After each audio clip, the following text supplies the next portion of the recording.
સંસદ રાજ્યસભામાં ગુજરાતમાં અતિવૃષ્ટિથી જે ખેડૂતોને નુકસાની થઈ છે એના સંદર્ભમાં મારો એક પ્રશ્ન હતો, જેનો જવાબ ભારત સરકાર દ્વારા મારફત મને મળ્યો છે. આ જવાબ ખૂબ ચિંતાજનક છે. કેન્દ્ર સરકારે કહ્યું છે કે જ્યારે કોઈ મોટી કુદરતી આફત આવે ત્યારે એનડીઆરએફમાંથી સહાયની મોટી રકમ મળે, પરંતુ રાજ્ય સરકાર દ્વારા નુકસાનીનું સર્વે કરીને કોઈ આવેદન આપવામાં આવે, માંગણી કરવામાં આવે, ત્યારે આ રકમ છૂટી થતી હોય છે.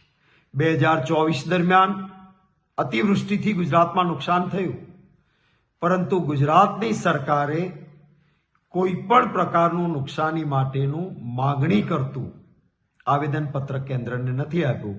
માટે કેન્દ્ર તરફથી એનડીઆરએફમાં જે સ્પેશિયલ સહાય મળવી જોઈએ એ નથી મળી શકી. એસડીઆરએફમાં અને રેગ્યુલર સહાયની મર્યાદા હોય છે. ભૂતકાળમાં આવા પ્રસંગોએ ગુજરાત સરકારે કેન્દ્રની સ્પેશિયલ સહાય માટે આજના વડાપ્રધાન શ્રી જ્યારે મુખ્યમંત્રી હતા ગુજરાતના, હું વિરોધ પક્ષનો નેતા હતો, એમણે સ્પેશિયલ સહાય માટે આવેદન રજૂ કર્યું હતું. શરદ પવારજી કૃષિ મંત્રીને વિનંતી કરીને ખાસ એ ગાંધીનગર પણ આવ્યા હતા.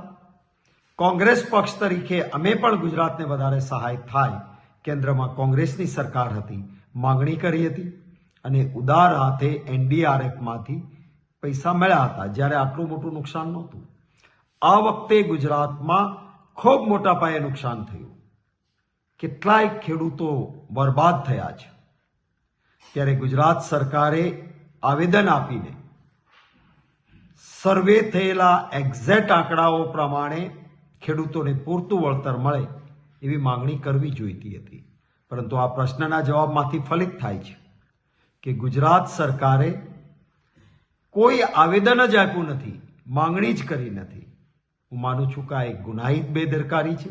ગુજરાતના ખેડૂતો પાયમાલ થાય, કેન્દ્રમાંથી પૈસા મળે એમ હોય, ડબલ એન્જિન સરકારની વાતો કરતા હોય, એટલે કે બંને જગ્યાએ ભારતીય જનતા પાર્ટીની સરકાર છે, એમાં પણ વડાપ્રધાન શ્રી એ ગુજરાતના છે આપણા. ત્યારે તો મોસાળ લગનને માં પીરસણે આપણા ખેડૂતોને, આપણા ગુજરાતીઓને નુકસાનીમાં વધારે ફાયદો મળવો જોઈએ. એના બદલે માંગણી પણ નહીં કરવાની, આવેદન પણ નહીં આપવાનું. હું માનું છું આ એક ગુનાહિત બેદરકારી છે અને ગુજરાતની જનતાને ઘોર અન્યાય ગુજરાતની ભાજપની સરકાર દ્વારા થયો છે. એ વાતનું ભારોભાર મને દુઃખ છે.